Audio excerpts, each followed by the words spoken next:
Nanay, kakain na po tayo, nanay. Okay, Angela, thank you.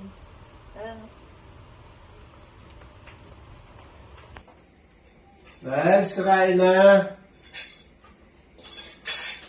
Okay. Wow, nung una, ang palaya, ang karne. Sarap. Ha? Kain na tayo, buting na ako. Mama ko na lang po mananalangin. Sige, be. Okay. Lord, thank you for this food. Bless this food for good of our bodies. In Jesus' name we pray. Amen.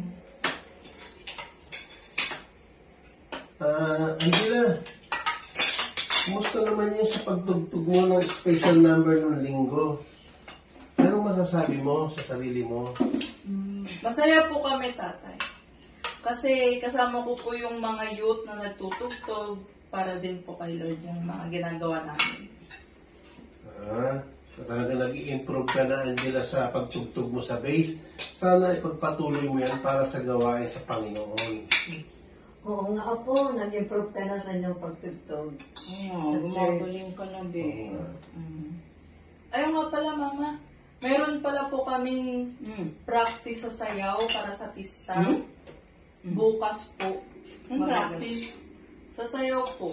Ayaw ka? Sabi po ni Tita Joy. Oh, okay okay lang yan. Dapat sabihin mo bukas kung ano oras ka uwi para Opo. masundo ka. Sige po. Okay.